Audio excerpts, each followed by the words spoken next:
sure you do this series justice, because pay attention, you know, highlight the important stuff, but it is so difficult towards the end of the day. So I absolutely feel you. Plus, Scarlet. I'm so sorry to everyone who watched the VOD, clicked away, and I was like, this is the wrong series. ESL mislabeled this on the YouTube channel. And then they try and search for it again. They're like, oh, wait, it was the right series. They were just saying the wrong names. Yeah. The more amazing thing is Niall also probably knows our routine by now, like towards the end of the day. He starts just zooming in slowly into the Nexus, and he's like, are we doing introductions? Or in the top right-hand side of this North American Grand Final, it is for Alpha X, Astrea. And down over here in the bottom left-hand side of the map, we have the red Protoss player representing Onside Gaming. He is Neeb.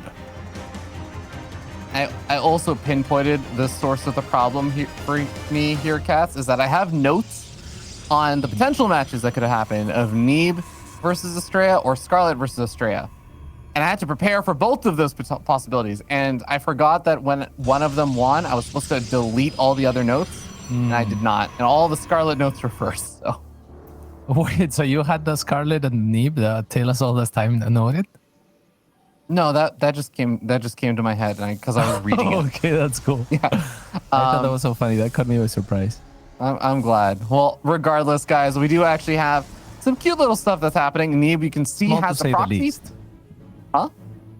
Small to say the least what's going on, you could say. Yeah, small to say the least. Well played. Neeb actually does have not only the proxy pylon, but also the proxy Stargate going up in the middle of the map. And that probe stuck around long enough to go do that. And at this point in time, Astrea should have some sense of like, okay, I saw one pylon, I scouted every single part of your main base.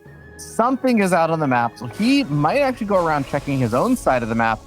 Does he check for that Stargate location in a very peculiar place? Yeah, rather inconspicuous, but it's also going to mean that Neeb doesn't gain a lot of ground from the Stargate. He is going to be a little bit quicker to cross the map with the Oracle, but not, you know, outstandingly quicker, I guess, as this probe is going to scout the Adepts moving on forward. And by virtue of knowing that, Astrea is going to get enough information to avoid the Adepts of Neeb and get his Adepts out on the map without Neeb knowing. So Astrea working with more information here. He's going to get his first two Stalkers out and look to chase the Adepts of Neeb around. But no, actually, he kind of circles around with his own Adepts, trying to enclose onto the Adepts. And they're going to shade here, which means he needs to recall now, Neeb. Otherwise, he's going to get trapped by 4 units here. Oh.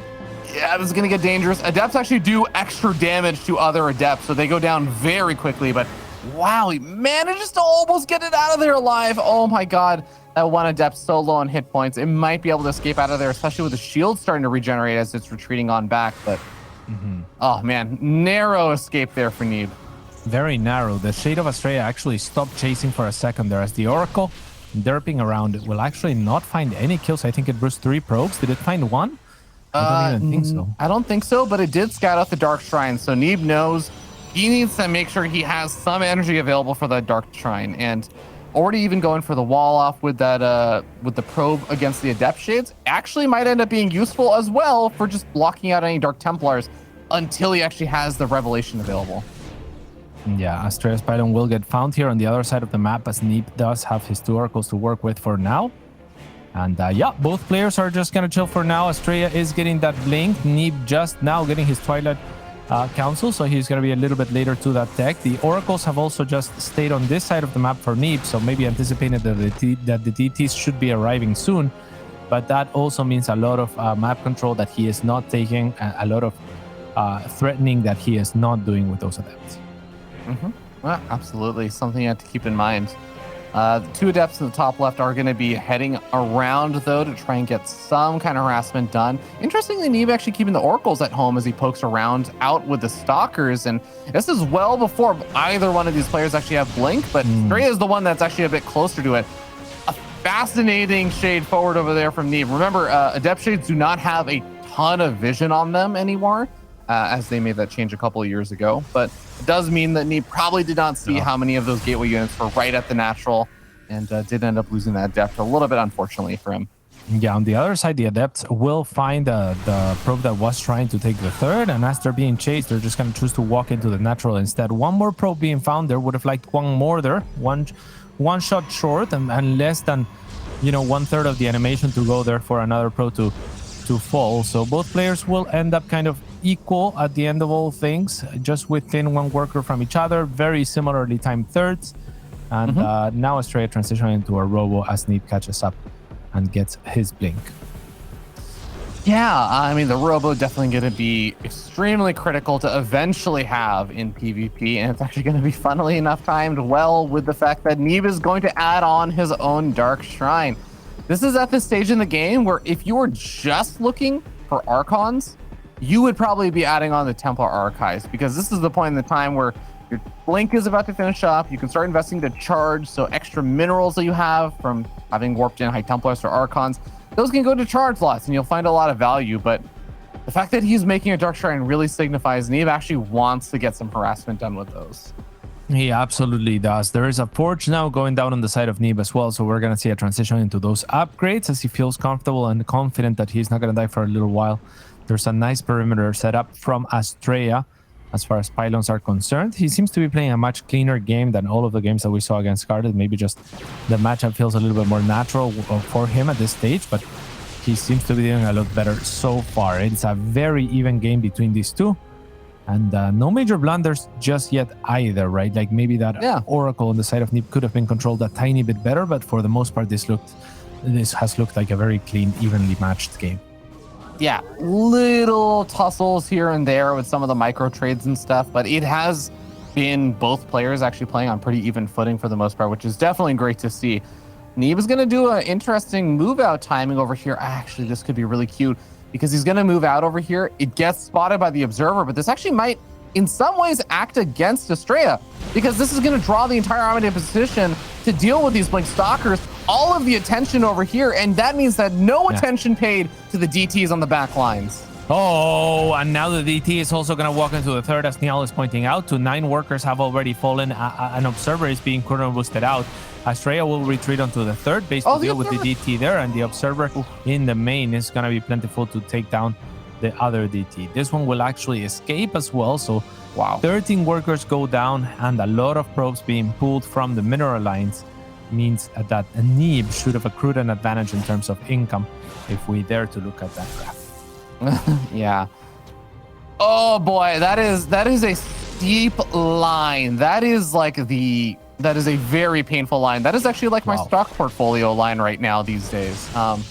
Not a happy place to be if you are an Astrea fan or Astrea himself, but well, he's going to see what he can get done. He's moving around with his stalkers. He's going to find that Neeb was attacking some of the rocks over here, but he's also Revelation, so it's going to be hard for him to kind of ambush Neeb in any way, shape, or form. He's down in workers. He's actually down a few stalkers. One thing he does have is he does have those Immortals and a handful of his own Blink DTs getting ready. Oh my god, no, Astrea, no, not like this. Not like this. Unfortunately for him, he sees an opportunity. He sees a seemingly exposed Oracle, but Neeb was on that high ground ready to pounce. And so he challenges and punishes the Blink a little bit. I mean, it could have been worse, it felt like, but Astrea does get out with the majority of his army at least. And now the game will begin to stabilize again, but with an advantage in favor of Neeb, which is quite clear. Yeah. That is going to make things quite difficult here for our boy Astrea, but he's going to try and make this DT run by happen. Blink is going to be finishing for these Dark Templars in a short period of time, and that will give an opportunity to run into the natural expansion where there's only a single cannon. There is not even a cannon in range of a shield battery, so those 4 DTs will be able to work away at it very, very fast. Yeah, on the other side of the map, the DT from Neeb will be met by a cannon this time around and shut down quickly by the Blink Stalkers consequently. So we're just waiting for Astrea to finish his Blink DT, and then we're going to see an engagement probably blinking into a cannon. If not, just walking in and saving the Blink for this engage, and that would be fine too. So Blink has completed on the side of Astrea. Expect this DTs to start moving soon. This is going to be a critical moment. He sliced him. Oh, did he reveal it? Well, it still might actually end up working out. Back. Okay, I mean, it still might scare Neeb into repositioning his army, but no, Neeb's going to be in position for this army of Astrea moving on forward. But look at all these charge lots. This is going to make the difference here. It's going to make it so difficult for these Immortals to actually get a whole lot of value. One Immortal already getting sniped off. The second Immortal getting sniped off. And the Stalkers can retreat back with their Blink, but all of the other units for Astrea are just going to be left behind. The DTs will try and run forward. Observer and DTs here for the defense. Like, the ultimate defense against DTs is actually your own DTs with an Observer.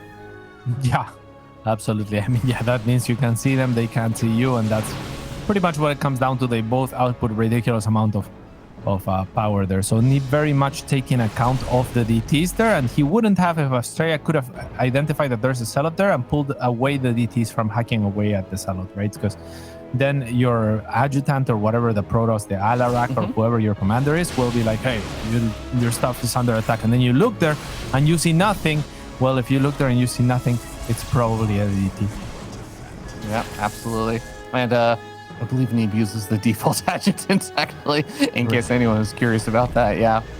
If you ever watch a stream, always fun to listen to. This DT already causing some more havoc and chaos here for Astrea to deal with. He also just keeps those Stalkers there for a little bit longer, as he also is getting ready to rotate around, potentially hit another angle. Does look like he stalls out for a little bit. Oh no, this is going to turn into a very awkward fight if it ends up going down. Yeah. Quick blink there from Neeb to try to capitalize, but Astrea is going to go and hold the high ground. We all know that the high ground is not where you want to fight against, so Neeb has to find a different angle here. There is other ways into that high ground, as now he's gonna have his own DTs pushing over on the other side, but Astrea is plenty ready with a lot of Blink Stalkers and Zealots. So Neeb is gonna capitalize now he has Disruptors on location as well, and they are gonna blink away the Stalkers of Astrea here. There's one more Disruptor as well, which is gonna continue to zone things out, so Neeb is being very patient here not to fire that Disruptor. Now that two more arrive, he can be a little bit more frivolous with those shots, and the next one will go out. The Nexus have already fallen, so Astrea has had to give up on that, as the next Disruptor shot connects onto one Stalker, and Neeb continues to seemingly accrue an advantage, though the supply says otherwise.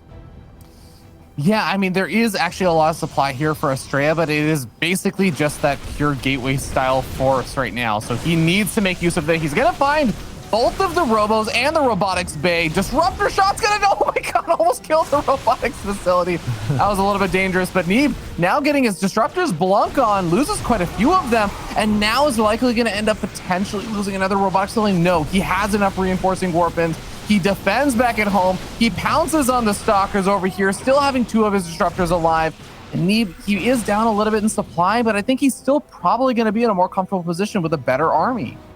For sure, his army composition is now much better. Astrea will have the upgrade up on Neeb, so if he can fight away from those Disruptors or pick them off, then Astrea is going to be at an advantage, and that is what we see now. The rest of the Disruptors, however, from Neeb are going to be flanking with Blink on cooldown. A few of those Stalkers are going to get taken down. The next Disruptor shot will whiff as Neeb blinks on forward, but he might end up regretting it, as Astrea has managed to reinforce with extra Stalkers coming from every which way. He will blink on forward and take the next Disruptor before it can fire again. But now with charge slots, it should be Neeb displacing this army of Astrea finally. However, Astrea resetting the Disruptor shots can't be too sad with it all. Yeah, I'm sure that Astrea is going to be a lot happier in just being able to snipe off all of those Disruptors. I am still a little bit worried about the kind of future plans for Astrea, though. He does have a lot more warp gates he can work with, and so he can play a mass gateway style. The problem is he doesn't really have the economy to play a mass gateway versus Disruptor style. Usually the player that is going for pure gateway units against the Disruptor player or someone going to Stargate, those are the players that actually have at least a 1 or 2 bases up on their opponent. They're being a lot more mobile because the Disruptors are like, they're somewhat mobile units, but they do take quite a bit of time to move around. You do need to have them set up in the correct place. They can't really blink around quite as much. So I do think if Astrea is able to get up a new base while denying Neeb from taking one, I will feel a lot better about his position in this game. Yeah. Do Stalkers bleed? What? There was like Stalker blood. No. I saw Stalker blood after one of those Stalkers died on the ground. It was blue. There's actually, it's not just a robot. There's actually like a Protoss inside of it. I see. Yeah. Like a Dragoon? Like Dragoons are returned from the dead, but I'm not sure if Stalkers. I don't really know much about that. So Immortals are actually like the StarCraft 2 version of Dragoons, in the sense that those are the actual like fallen soldiers brought back in. But the Stalkers, I believe, are like it's kind of like this mechanical thing that's piloted by Dark Templar related things. That's why they have like the blink abilities and stuff that the Nerazim do. All right, well, here come the pylons, so they're gonna actually get cannon right away, which means that the probes are now exposed. 7 will go down as the DTs will focus onto the Nexus, and the piloted Dark Templars are gonna take a hit there. Why would it be more expensive to get DTs than Stalkers then?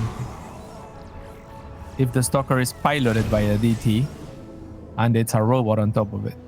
I think it's the DT clan, but my guess would be the justification I see. These are like DT warriors. Low level positions. Yeah, maybe. I mean, otherwise, you could also make an argument of why can't the Stalkers go cloak, which would, I won't say no to if we want to give Stalkers cloak.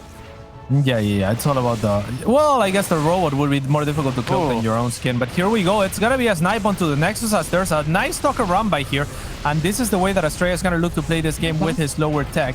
So that is a good sign of things to come for him as he continues to expand and continues to mitigate the amount of expansions that Neeb can have. Neeb is looking for a little bit of a flank and he's going to blink. But I don't know if he wants to blink onto that. I mean, all he does is to make it a little bit more difficult for his upcoming fight. I see he's got to bleed out a few Stalkers. Oh boy. Astrea has to be really careful. Does snipe a carrier though. Beautiful movement here in a game that is very difficult for him to play. He's doing an amazing job. Yeah, a large recall over here, but not recalling all the units. So the Stalkers for Astrea blink on the opportunity. Gonna snipe off the Disruptor right before the shot goes off. And Astrea able to find so many amazing connections there. Oh man, Neeb actually, his entire army is dwindled so much in value. Yeah, it's actually 181, now 180 supply for Astrea to the 150-ish of Neeb, and Astrea now with more real estate. So we were talking about how Neeb had more of the map earlier. Now it's Astrea actually flipping the script there, as he has taken 2 bases in recent history on the side of Neeb with those Rambites, and has also continued to expand on his own accord. So Neeb wants a straight up fight. Astrea should be looking not to let him have it, but it looks like he might just go for it. It's all up to these Disruptor shots. Can they connect? The first one will get blinked away from as another Disruptor reinforces, and it should be easy pickings for Astrea here. There shouldn't be too many more Disruptor shots ready, so this is a good blink forward now from Astrea, knowing that there is little punishment as 2 of those have fired. 1 of them got caught in transition, and the other 2 on the retreat will fall. Astrea with a good advantage here. It'll cost him a base, maybe actually 2 and 27 workers, but his army's still looking pretty scary. I'm not sure what story we're supposed to tell here, Ravi. It's a very chaotic situation. It is, but I think Astrea is definitely in the superior position right now. He has such a scary looking army, and yes, losing a base is going to hurt, but at the end of the day, okay, well, unless the GTs just kill most of the Stalkers, that does change the formula a little bit there, but still, at the end of the day, I think that Astrea's army is just so much better and so much more mobile. He can continue to deny additional bases here from Neeb. Neeb doesn't actually have the economy to afford replenishing those carriers, so he's still relying on big Disruptor hits or something. The Stalker count's so high for Astrea, though. It's 24 for Neeb, 47 for Astrea. Yeah, and that's the problem, is Neeb is trying to contend with the Stalkers, and that's not the way, and he actually goes down the ramp, and that was not it. And against the better concave that Astrea has, Astrea actually snipes the capacity for Neeb to continue with that Disruptor production, so Neeb might have to start producing Immortals or something instead, as he does have the economic lead working in his favor for the time being. So that is the one thing going for him. As long as Astrea doesn't continue to apply the pressure and make use of his army, Neeb will catch up in this game. Yeah, Astrea actually has a lot of Stalkers on the right-hand side of the map. He has not been using any of these fights, so it is a little bit misleading. Yeah, that's a fair number of Stalkers that could be involved in these fights, but he wants to make sure he doesn't get hit by DT run-bys maybe, so he's leaving them there. But that does mean Neeb has a little bit more of an opportunity to make something happen. Oh boy, if that Disruptor goes unscouted, manages to find Astrea when he's not looking, that could be dangerous. But these DTs also trying to distract him and nearly finding some Stalkers. Yeah, and the Stalkers have to blink back as well, which means there's no opportunity for them to actually punish the Disruptor after the fact. Blinking forward would, of course, be dangerous if there was a second Disruptor shot on the ready, and Astrea doesn't necessarily know that. He is nearly maxed, however, but it is a very basic army composition. So now these DTs are going to die on the side of Neeb, who still has retained the probe advantage, but not by much and not for long. as 79 workers to 75 is going to mean that Astrea is going to close that gap. And with it, he's still under pressure. He still has the crappier, the less techy army comp. Yeah, absolutely. I do think that Astrea, he's been doing a good job of keeping Neeb kind of limited back on his base count and everything, even though he hasn't sniped any bases for a while. But Neeb has really had a hard time finding an opportunity to actually take any additional bases and improve his economy very much. He is gonna be a bit further behind in that for a little bit, but he's mining pretty well in gas, I have to say. Oh my god, that disruptor shot is massive. Oh, Astrea a second too late. He's still gonna be able to charge on forward as Neeb is actually retreating away from this Nexus. He might end up losing the Nexus, but no, oh my god, Astrea, okay. He does get it in time right before the shield battery overcharge started healing it back up. Absolutely nuts. Neeb also firing back with some DTs on the right-hand side of the map. He needs to keep that base count for Astrea somewhat under control here, but he just got a massive connection. He needs to be able to make something happen with this army. As kids these days say, Ravi, sheesh, that was actually insane. I mean, that was the biggest disruptor shot in modern StarCraft history, I think. And it was just a single disruptor that was out for Neeb. It was kind of like his saving grace, his light of whatever the light in the light of Arendelle. There you go, the light of Arendelle. Yeah. Why did I think of that? You can explain it to me after. But yeah, I mean, now he is so far ahead. Here we go. Disruptor is going to be firing shots on both sides and actually getting a pretty juicy connection on the left-hand side. Pushing back this army on the right-hand side. The charge lots, though, going to be able to get in on top of some of these disruptors. Stalker's a little bit too far away. They need to blink forward actually to get in on top of the disruptors. And does Astrea actually have enough over here? This fight is getting really messy. Suddenly, it's almost like Astrea is actually getting a full surround here on Neeb. But the disruptors complicating the fight a little bit. Neeb is still up in supply, though. Yeah, by a lot. And yeah, that is not a good sign for Astrea, who is lagging in workers as well, because that means that Astrea has to make something happen soon, and he doesn't really have the opening. Neeb is ahead in supply and workers and army. He just took down a Nexus, gonna take additional probes. He is taking the fight, and it is looking like the Thunderhaft has maybe just about done it here, Ravi. It's looking pretty bleak for Astrea, who is barely mining. The Thunderhaft have done it. That is very true. We see that this is an almost unrecoverable situation, I think, for most players. Astrea is going to try and make something happen, but unfortunately, it's really, really tough when you're Astrea because your tools are not necessarily the disruptors, right? You have a mobile army, so you have to really severely outposition your opponent in order to try and pull the game back. It's not like in the position as Neeb, if you're behind, you can try and go for a surprise disruptor hit as like an individual single moment, caught my opponent off guard tactic.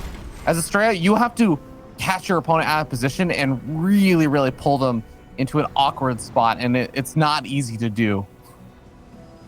It is just not easy to do. This is looking incredibly... This is just looking impossible, to be honest. I don't know what you do if you're Astrea. The map is red, and yeah, I mean, Neeb at 178 supply against your 113. Workers not in your favor. 100 army supply, a perfect 100 as well for Neeb. As Astrea tries to do something with DTs, he is gonna pull a lot of the army of Neeb out of position. So, you know, if there's ever gonna be a time and place to take a favorable engagement, it would be here. But even half of the army or less of Neeb is enough.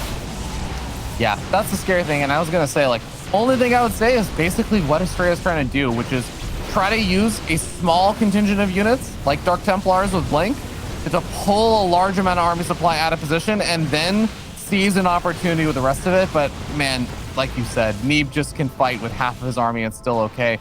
This is going to get into a sort of weird position, but Neeb rejoins with the rest of his army, and suddenly it's not so scary for him anymore.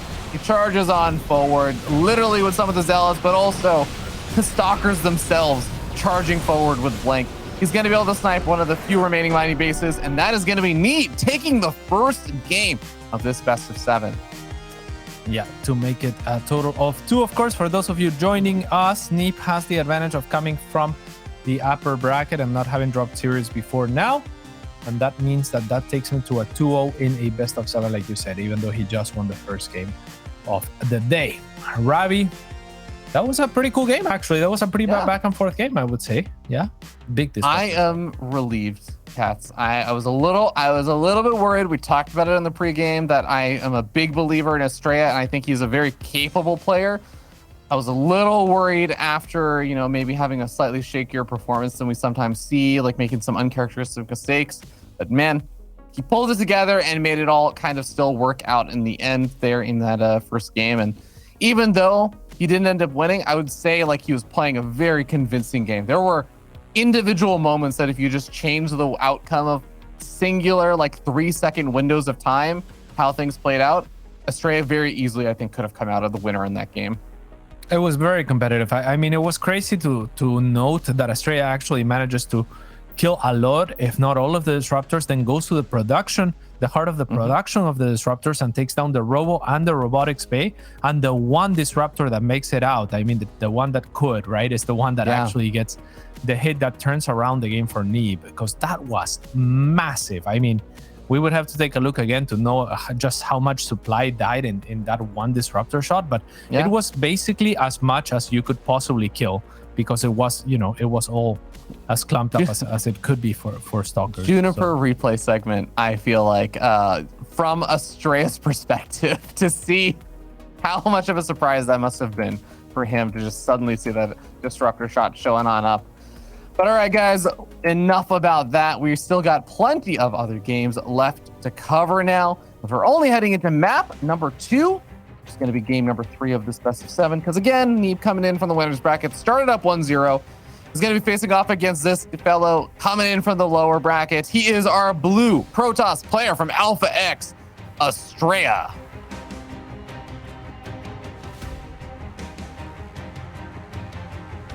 And his opponent up 2-0 in this best of 7 in the bottom right-hand side. It is the red. Yeah, he should be blue, no?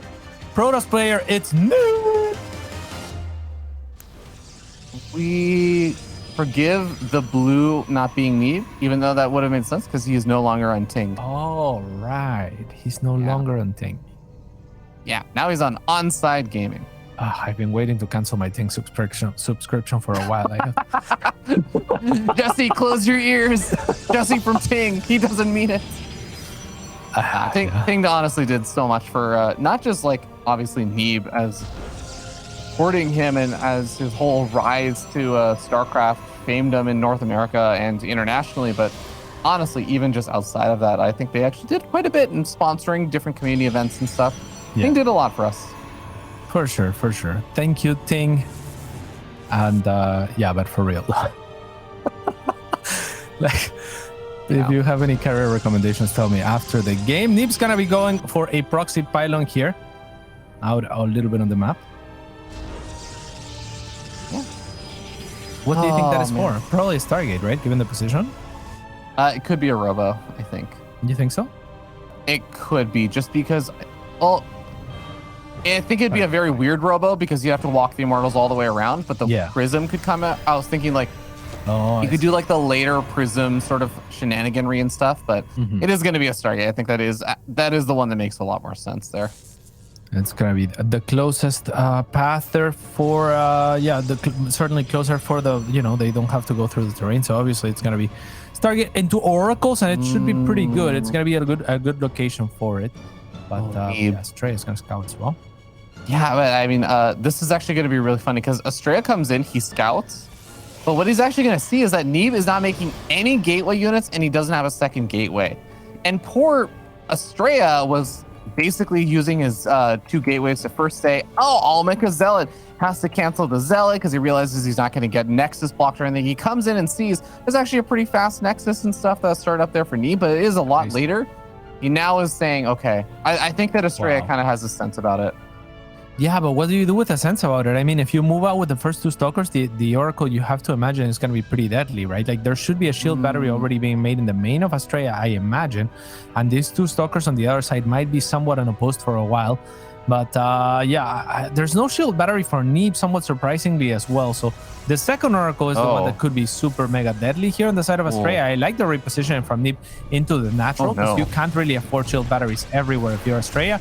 But on the other side, the stalkers are also going to be a threat for Neeb, as there's only 1 stalker out. Yeah. Oh my god, what a weird game. I really thought that Astrea actually had a read on this. I'm not so convinced anymore unless he's got some 2000 IQ level play saying the Oracle runs out of energy. My Stalkers do not, and I actually just win the game with the Stalkers. And you know what, Cats? I'm starting to think he wins the game with 2 Stalkers. I mean, it's looking very promising for those 2 Stalkers. The Oracle's gonna be pulled back. And the Stalkers are actually just gonna be recalled out of here. So the game will, in a weird way, stabilize with Astrea having a little bit of a lead going for the gold base now. That's insane. Yeah, this is a crazy game already. Okay, Cats, let me ask you. Do you just move back out with the Stalkers again? As Astrea? You gotta defend against these double Oracles, though.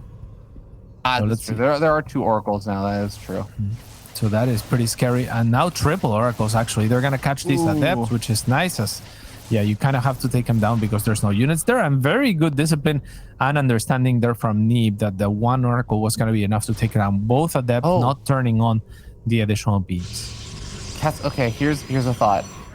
If Neeb actually gets in and kills off that pylon that Astrea has at the gold, I actually, like, Astrea is actually walled in still right now. He's also now used recall.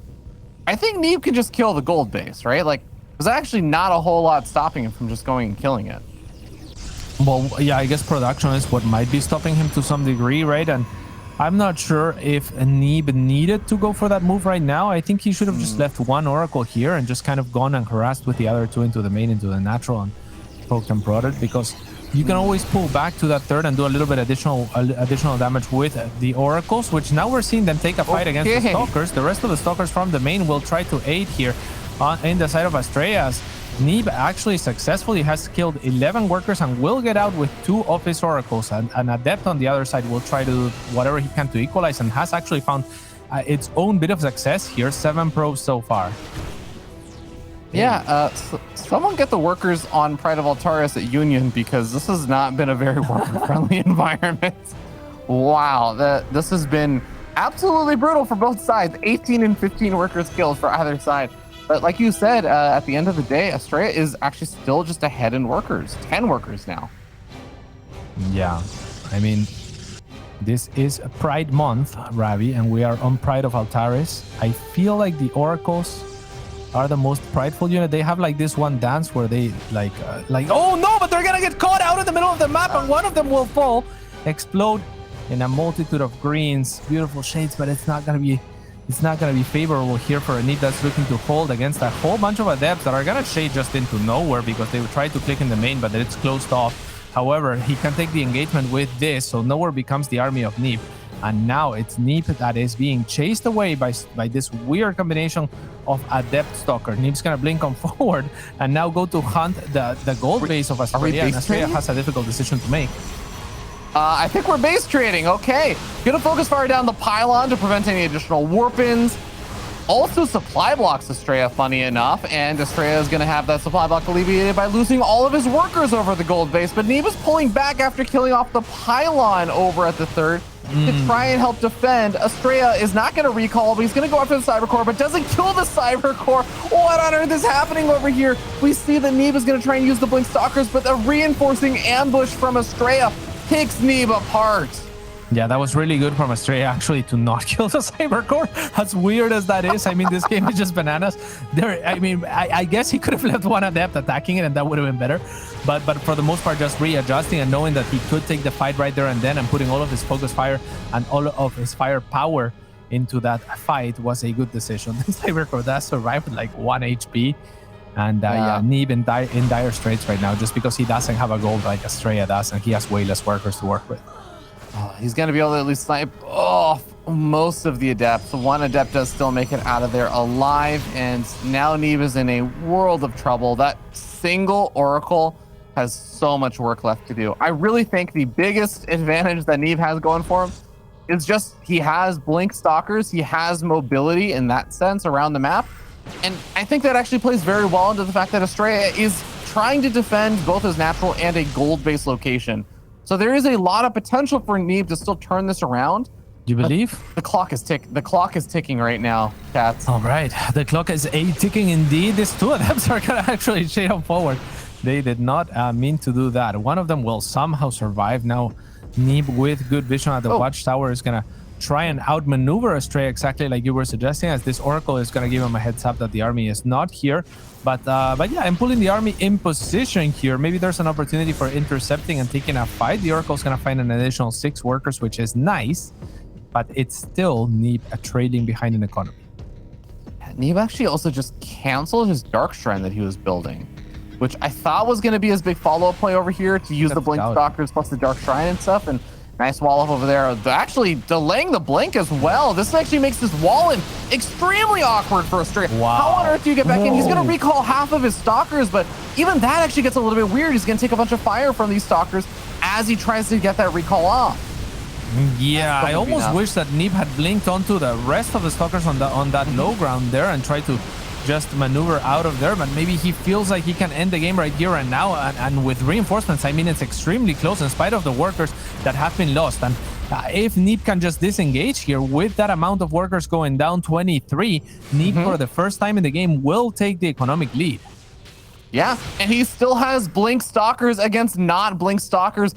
Finally, the Twilight Council was repowered toward the end of that fight, so Astrea is going to have his Blink on the way, being chronoboosted out as fast as Protosly possible right now. He really wants to be able to get that back up, but man, now the Oracle comes back in, and the cannon from earlier on had been sniped off. The shield battery, there is Blink finishing. He snipes off that pesky Oracle at long last, but Neeb, oh, cats, Neeb is ready to move in yet again, and this Stalker force, I think it's just too much. It's 22 Stalkers to 16. Yeah, and imagine if the Cybercore had gotten sniped. That one Adept would have turned around for a second there.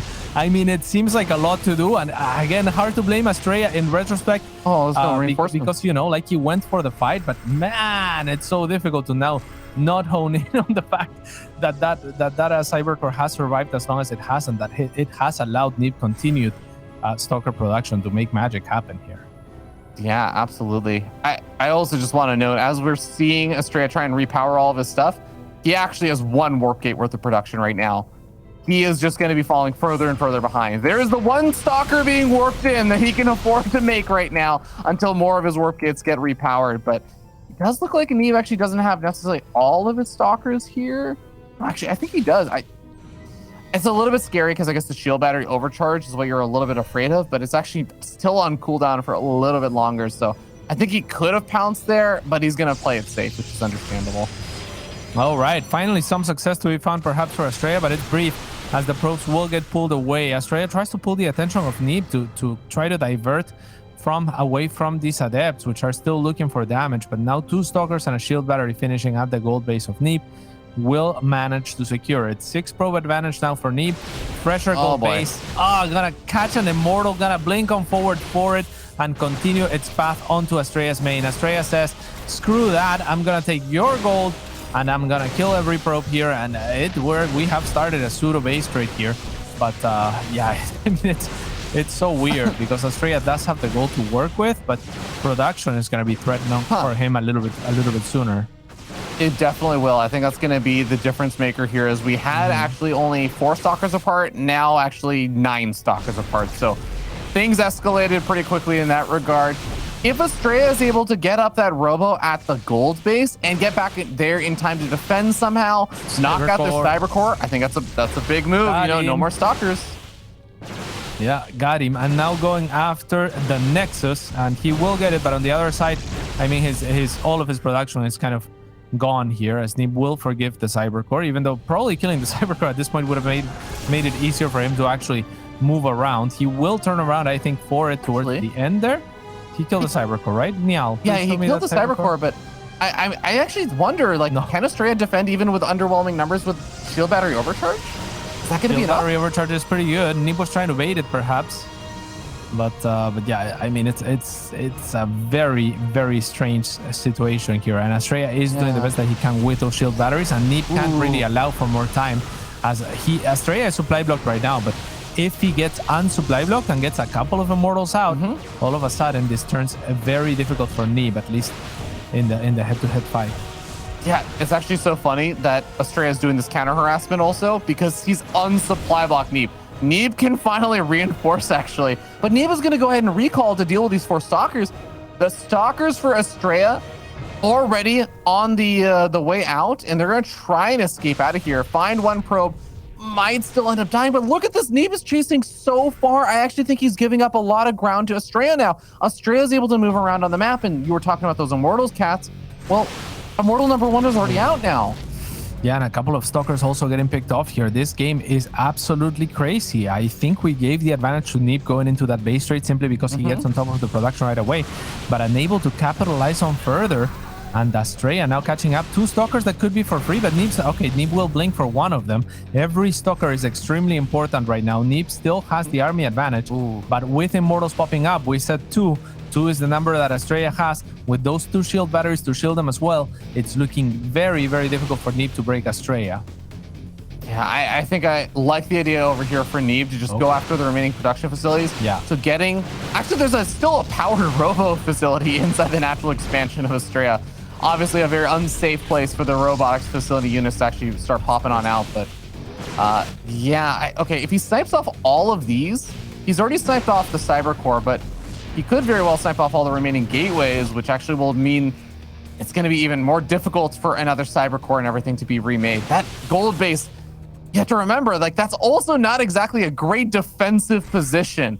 It makes it very, very difficult for Astrea to actually defend if Neeb wants to even just attack from a different angle and snipe off weird buildings again. Yeah, really strange blink from Neeb here, and now he doesn't have blink for the start of this fight. Astrea is not gonna go up that ramp regardless, as the bigger concave will favor Neeb. But down that ramp is a different story, as Neeb will just blink frantically outside and free himself from it. The gold base is up for Neeb, but he is not making use of it. Now transferring probes, as the 6 Stalkers will chase away the 3 remaining of Astrea. If they get hunted down, then Astrea gets the opportunity once again to move out further onto the map and pin Neeb up against the wall with those 3 Immortals that he's working with. But 3 Stalkers kind of free is not what you want to give, and these sentries are also pretty deadly. The force fields are not going to be too great, though. You want to save those, I think, for the Immortals to make sure that you can take them down. There's 4 of those bad boys, and Astrea also has positional advantages. Neeb just seems to use his blink on cooldown as if it gave him some sort of bonus. Yeah, this is getting really weird because Neeb is just abandoning the gold base. And I was gonna say, actually, that Neeb's gold base is mining, and Astrea's gold base is basically mined out. Like, oh, but this is good. This is actually cool for Neeb. He's actually gonna go after the Nexus, after the shield, but no, sentry. Okay, Neeb can still win this if he bounces onto the army of Astrea, but no, losing all of the sentries is gonna make it so much more difficult here. I think there's still energy, perhaps just for Guardian Shield, as Neeb is gonna look to evacuate here. War Prism on the way and will get out for Astrea. But the reason I like this is because he couldn't take that fight with the ground that Astrea had to work with, I guess, in terms of a concave, whereas here out in the open he can give himself that concave, and that is exactly where he's looking to take those trades. Neeb, yeah, you know, there are a lot of Immortals, and there's a Warp Prism over here for Astrea, but it's 37 Stalkers, or strike that, 36 Stalkers to 24. There is a real world where Neeb can actually still take these fights and make it work. But he doesn't know about the top right-hand base that Astrea's taken, so he needs to actually start taking some favorable trades soon. Yeah, because he is not having a good time mining right now. He is ahead in supply right now, 62 army supply to 59, but the Immortals are amazing here for Astrea. Neeb has bled so many Stalkers now trying to run away, and at some point he has to make a stance. It's not going to work out. Neeb with a cool end to the game, but Astrea just a little bit too far ahead after the awkward base trade that I think should have favored Neeb to start. An absolutely crazy game here, and Neeb will retain the lead, but only by 1. That game was absolutely nuts, and all I can think about is, what if instead of making 2 Stalkers, Neeb made a Dark Shrine? All I can think is about that 4 or 5 HP that Cyber Core. That literally, if there was a probe that got 1 tase off on that Cyber Core, it would have gone down. Yeah, that was pretty crazy, just how everything shook out. And, you know, thankfully for Astrea, he doesn't have to worry too much about that Cyber Core because he still ended up winning the game in the end. But man, what a game. What a game. What an insane game. But yeah, that Cyber Core, I mean, it was, I saw it, I was like, okay, like, it's fine to take the fight right now. You don't want to waste an entire volley of your entire army on the Cyber Core. But, you know, just allocating 1 more unit there, it would have made it so much easier for Astrea. And yeah, I mean, that was an insane game. My head is broken now. I think you truly had to know strategy. It was like adapting to the situation that probably has never really occurred to you before, sort of skill set required for that game. And damn, if Astrea does not have exactly that skill set, I think he's quite good at adapting. The reason why I brought up the Dark Shrine, by the way, is because there was a point where Neeb had a Dark Shrine on the way, and he canceled it when I think it was like somewhere between like 40 and like 60% done. And I have to wonder, like, the what if situation, if there were Dark Templars on the map, man, I think that actually makes things really difficult there for Astrea. But, you know, it's easy to play the what if game. Who knows if Neeb even would have made it to that point if he had the extra investment in those Dark Templars and then ended up not actually having enough for Stalkers to survive when he did. So really, really nutty game. And man, Cass, that was just game number 2. That was just game number 2, which is crazy because it's already like 7:30 here, and I'm not sure why today started like 3 hours later. You know, like yeah. But, it's because we're technically only covering 4 series today, Cats. Technically, it should have been a shorter day, right? Like yeah, it should have, technically, but it's been long. Supposed to be shorter. Yeah, and I mean, especially looking at previous days where it was like all 3-0s basically for like the start of the tournament, and you know, like the games were in the longest. Today we've had very long games, and I think we've missed out like 1 or 2 maps total, right? Everything else has been played pretty much. We've gone down to the wire in so many of these, and yeah, it has been insane, but it's also been exhausting. I can't imagine how these players are feeling, especially Astrea having had to play an extra series before this one as well. An extra series while he's up in Korea. I still need to confirm this. If we end up seeing Astrea win and going to the interview, we'll definitely have to ask him, did you stay up or did you wake up for this match? Because my God, I think we're going to something like 9 in the morning for him if he stayed up. So this is definitely conk out time, I think, for a lot of normal mortals if you stayed up. For sure. I mean, the sun is starting to rise in Neeb's camera. You can see it a little bit kind of like making its way through the cracks there, right Shouldn't behind it be setting for him? Maybe it's setting. I have no idea. It's like 7:30 for him. I guess it is. He is the All-American Protoss. So.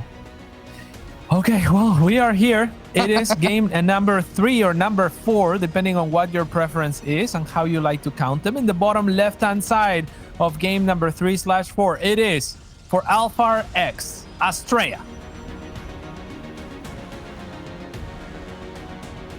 And up here on the top right-hand side of the map, the red Protoss player, he is Neeb from Onside Gaming. You're just going to poke fun at DeMuslim every single time we do that intro, aren't we? The Alpha X? Alpha X, yeah. Every time you're going to poke fun at him. I love it. I'm all about it, Cats. I'm all about it. At some point I have to learn the Muslim. Like I've been trying to pay more attention to his speaking, to try to, you know, get to at least like some sort of level of, because my English accents have always been so terrible. Like, you know, I have a lot of English friends and a lot of Australian friends. Mate. Yeah, they always deny it. Like, I'm like, oh, you want to hear my Australian accent? And they're like, yeah, that's not it. I'm like, is that English? They're like, maybe, but it's definitely not Australian. Then I go to my English friends and they're like, yeah, that's definitely not English. I'm like, you think it's Australian? And yeah, they're like, yeah, it could be Australian. Definitely not English. I'm like, okay, well, that sucks. Yeah, the English accents, the proper English accents are tough, but I always like to annoy Wardy with really poor ones. I think it bothers him more than doing a good one. Yeah. Yeah. With Ben, we were trying to do some Scottish accents and accents. Yeah, because at least I've watched Braveheart, right? So, but then I discovered that Ben's Scottish accent was also Braveheart based. So we really don't know the Scottish accent. We just know the Mel Gibson trying to do a Scottish accent. Oh no! Oh no! Yeah. This is a quick downhill slope there, Kat. Yeah. For accuracy levels. Yeah, for sure. Well, it's okay. It's not like we have any Brits on the broadcast today that we can ask about British accents. True. True. James is somewhere sitting on his couch listening to us right now, just shaking his head. At least he has proof. At least he does have proof. That is true. Double sentry opening here in this game yeah. for Astrea. Already one of those hallucinations has been spent. Neeb did open with 4 stalkers, which is the natural predator of the 2 sentry opener. So let's see if he can find something on the other side. Is there a shield battery ready? Meow. Meow. Yeah, ready to get that defense going. And I think still as Neeb, your kind of biggest hope is that you can still take some kind of trade here, sort of like this, but you really want to try and bait out like even if you can just bait out a force field but not lose anything, that's the dream, because that also cuts down on the energy you have available as the sentry player to try and go for those Lucine Phoenix scouts and whatnot. At the same time, though, Astrea already has that energy available. Scouts out the Oracle, gets into position, and Neeb should know that he's been scouted. Like, he got the little ping of the hallucination attacking his Oracle. So he just immediately goes in for the revelation, sees, yes, Twilight Council, and everything looks normal. I see that you're researching something, so it's probably not a Dark Shrine, but just keep in mind it could be maybe like some kind of fake out. Yeah, Oracle gonna open his beam by the looks of it, by the sounds of it, I should say, against these adepts. And now the stalkers are pushing out. Good keeping tabs from Astrea onto the Oracle is actually gonna push it back. And Neeb does not like the automaton. No, not a fan of it, man. He is not for robotic rights. Astrea forgives. Astrea forgives. You know, I actually would have guessed the other way. I could have seen Astrea picking off the automaton and Neeb not doing it, actually. Really? Yeah. That's interesting. I feel like Astrea is playful in that way. And okay. Oh, I see. Astrea being playful with maybe some units a little bit too far forward, loses the adept, but picks off a stalker, picks off a second stalker with some of these force fields. That is quite a bit of energy expended by those sentries. So Astrea's going to back off now until he actually has a little bit more energy to play around with. But he's actually going to have a faster blink as well. So he didn't have a way of knowing this, but he was going to actually have the ability to be on the map a little bit longer than Neeb would. Yeah, and that is really nice, but it's also nice to see him take the cautious play right now, right? Like, because he feels like he already took like the engagements that he needed to set himself up for the later stages, and that is fantastic. So good job from Astrea. He is going to be a couple of probes ahead of Neeb. Actually, just one now. Actually, they're even now. So never mind me, but what are the timings of the third? Pretty similar as well. Neither player with a huge advantage. Faster row for Astrea here. Yeah. Faster robo is always going to be nice if you're looking to get into that immortal production and start getting up some of those observers. Just keep an eye out for things and even open up the avenue of opportunity for Blink Stalker harassment and whatnot. We'll see when Neeb decides to get started with some of that stuff. For now, it's just actually just going to be focused on the Forge, getting out additional workers, and I guess just making use of his existing Oracle that he has around, right? The Oracle's hard to make super effective once you get to this stage in the game, though. Okay, this took me a moment to parse the fact that those was actually Neeb Stalkers and Astrea Sentries. Neeb hitting at a very awkward time, but so is Astrea, that this is turning into a weird base trade again. It's a 6-minute base trade. It's not really a very common one, and now it's going to be Neeb that looks to disengage.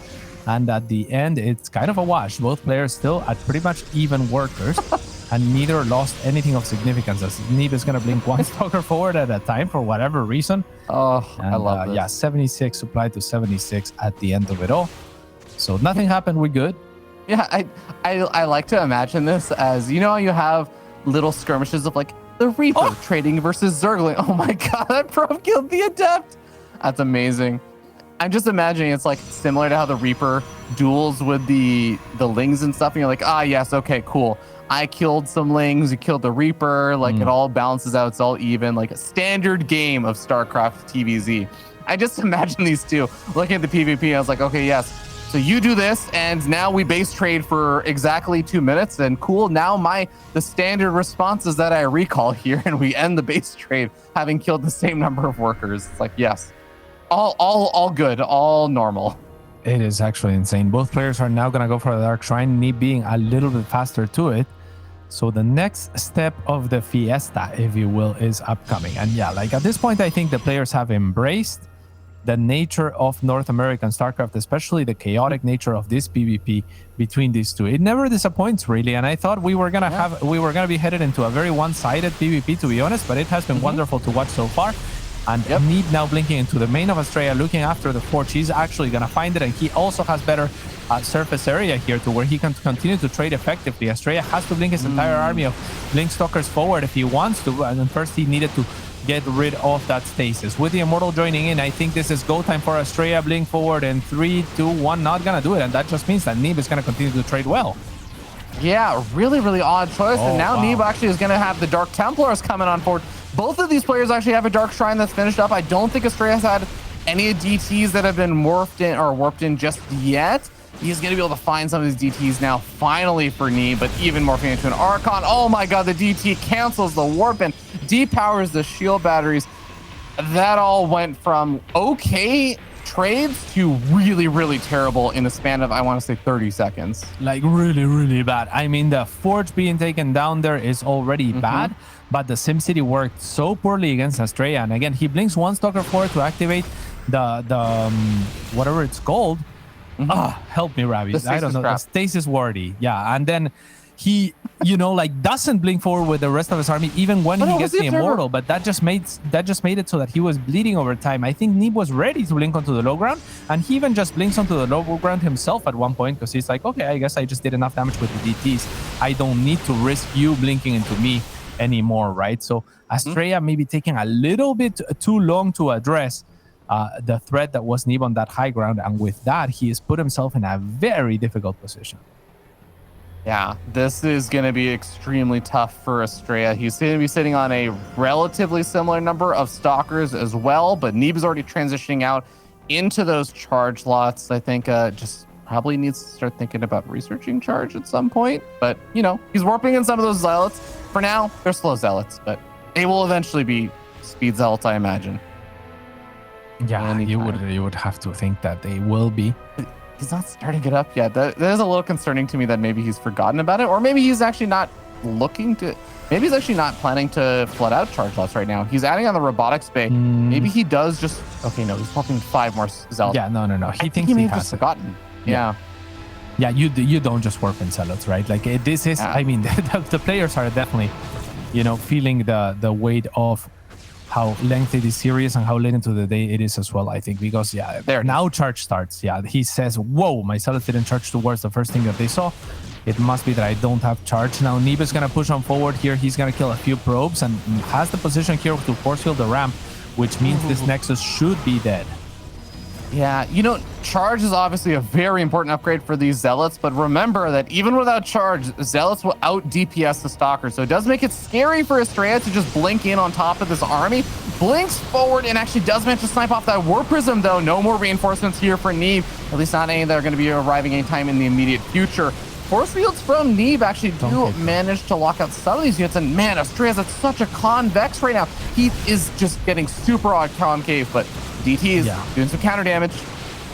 Yeah, but they got a lot of work to do here as Astrea continues to take a fight that he doesn't need to take here. Neeb has had the concave to work with, and he continues to do so. Astrea will finally look to retreat here as Neeb continues to try to push the issue as he should, as now finally the players fighting with similar numbers of Stalkers at the same time. But this was all wonderful for Neeb in spite of the DTs that went on in the background. It is just further advantages for the All-American Protoss. I guess Astrea is also the All-American Protoss. They are both. This is an All-American match right now, but it does seem like good old Neeb is still managing to power on through a little bit further forward. Zealots in the back lines looking for their opportunity for enough Stalkers to blink back that they can get involved, even just absorbing some of the shots. But there's the charge upgrade finally coming into play. Some of these Zealots get into the front lines, and that is going to secure Neeb victory in this third game, giving him a 3-1 lead in the series. Wow. That was a very chaotic game. Like, yeah. It was a rather interesting one, but yeah, Neeb is gonna take the lead 3-1. So match point for him. We'll see if he's able to close it out. I really think that Astrea kind of lost that when Neeb blinked into his main, and before that, it was a pretty even game, right? Did they say break ready? Yeah, break ready. It's game 3. We just finished our third game. I thought we were. You guys know the drill. After 3 games, we give the players a little bit of time. They've both been playing for a very long time, and we want to make sure that they're playing in peak condition. So we will be back in just a few minutes. Time to conclude the final games of DreamHack SC2 Masters North America.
Welcome back. We are here. That was the last break before this all concludes. It is going to be Neeb versus Astrea. We are headed into the 4th/5th map, depending on your preference of how to view the score line and what has been transpiring as of today. My name is Katz, joined by Robbie. Yeah, we're gonna call it game 4. This is the 4th game being played. If you're wondering, Neeb started up 1-0 from just coming in from the winners bracket into the grand finals, and Astrea, having lost the series, has to play at a 1-0 deficit. But here we are, Katz, as you were saying, moving into this next game. We're going to be starting down here in the bottom left-hand side of the map, on top of the red Protoss player from Onside Gaming. He is Neeb.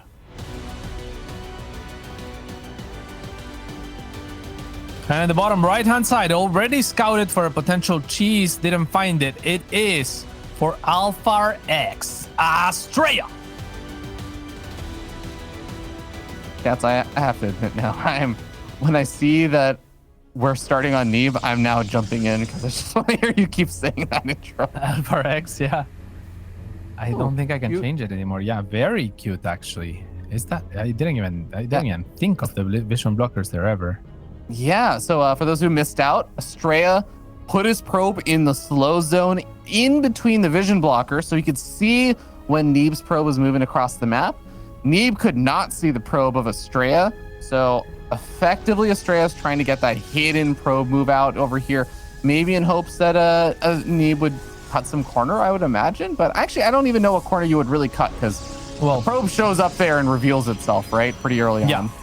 Yeah, but it does two things. It makes it so that A, Neeb can't be prepared for the probe being there, which is pretty minor, like no one really will over-prepare for that.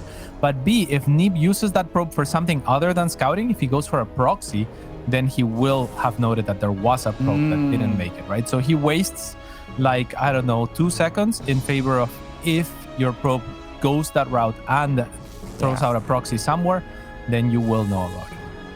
That's fair. Yeah, not a whole lot lost there in exchange for Astrea, but potentially something gained if Neeb decided to do something different. Oh my god, that was very, very close, but looks like Astrea's going to be able to keep that. Not be able to pick off that probe just yet. What is that probe doing? Look at that probe in the corner. Okay, it's now going to drop a pylon. It's fine. Goes back to tag Neeb's probe or not. Just ignore it. Sentry on the way here for Astrea. Single gateway openings on this map, not too uncommon, as it is a ramped up map. And Astrea, I love this choice of the sentry as well, because he scouted his opponent.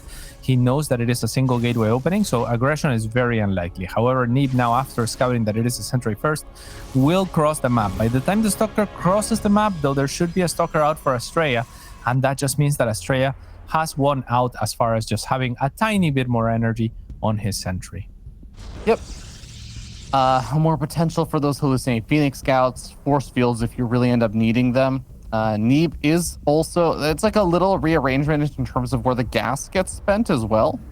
So it means that the timing of maybe when you can throw down some of your tech and stuff can maybe vary a little bit. We do see Neeb going for a slightly faster Twilight Council as well here. Both of them are going to end up going for the same thing though. So hallucinating Phoenix comes in. And I think for both of these players, they should be able to scout out the Twilight Councils without any issues. Yeah. Oh, I love Neeb. Oh, extra points. I mean, this is too early for it to be an actual Oracle. Yeah. But I personally rebinded my hotkey from Phoenix to Oracle because it is nearly as fast as the Phoenix, but it forces more of a reaction usually from your opponent, right? Like if they see it. So, yeah, obviously the Phoenix out on the map as well. Like if it crosses another hallucinated Phoenix, for example, it gives away the information that it is 100% a hallucination because it doesn't do damage, whereas the Oracle wouldn't turn its beam off. So I think it's much more interesting, much more better. But yeah, as you are oohing, there is a Dark Shrine on the way. So I think timings work out such that I think Neeb has roughly from around now, like 45 seconds to start a robo. Otherwise, I start getting worried, Cats. Otherwise, I start getting very worried very quickly. Alrighty. How long do we have until you start getting worried? I guess. About another 15 to 20 seconds. 15 to 20 seconds? Yeah. All right. Let's call it 10 at this point. I will say, actually, given the map, though, if Neeb is... Okay, Neeb's starting up the Robo. Or does he? Oh. He doesn't scout this. He doesn't scout it, but he started up the Robo. True. All right. Is that fast enough? I mean, it's going to be close. So the first DT. I was going to say it's Blackburn. He's nearly fully walled off. He has sentries available to force field. I actually think if he notices the DT before it does any kind of attacks, if he just notices the shimmer, which a lot of the time at this level the players do, I think will still be fine. Yeah, I think you're right. And the DTs haven't even begun to warp in yet, so the Dark Shrine wasn't used as fast as they could. First DT now being warped in on the side of Astrea, and it is going to be warped in at 12 o'clock. However, it's an Immortal first on the side of Neeb from that Robo, which can still be a little bit concerning. Like, yeah, you can notice the shimmer, you can look out for it, but are your units going to be in position? And are you actually going to be looking at that point in time? Because, yeah, Immortal instead of Observer can be dangerous. Neeb is going to be focusing here as well. That could come back to bite him, but it is a good start for him, killing a couple of probes here at the goal. Yep. DT? Second DT is going to get warped in over there. Oh, he wants to pair up the DTs together in 2 different locations. So it is worth mentioning, Neeb does not have an Observer just yet. He is just pumping out Immortals, and that is actually going to be a problem for him because... He may have hallucinated an Oracle, but he doesn't have an Oracle. He doesn't have an Observer. As soon as those DTs appear, Neeb needs to immediately cancel his Immortal production and start up the Observer. If he doesn't soon, he's actually in a lot of trouble. Yeah, chaos is about to ensue here as Neeb is going to blink into the main of Astrea. This is a good blink. However, this should be the green light for Astrea to try and make something happen. The shield battery overcharge. Why does this happen every game? See, it's going to be targeted down as Astrea is going to go for a pseudo base trade. But there is a shield battery overcharge on the side of Neeb as well as an Immortal. 7 probes are falling on either side. The DTs are still just not doing much on the sidelines on the offense at least. As on defense, they're going to be fantastic as the Stalkers don't really have an Observer to hang on to. However, more probes will fall in this process, and now Astrea finally tending to one of his DTs, but not the other one yet on offense. He really needs to find equalizing damage now as he has 18 probes have fallen, and with the Observer here wraps, it's looking very, very good for Neeb. Wow, what an insane couple of trades over there. The DT right-clicking down the Immortal. The Observer finally shows up, and he's going to be able to snipe off that DT and save the day over here. Stalkers for Neeb, still just trying to find additional trades, and he's continuing to find additional worker damage.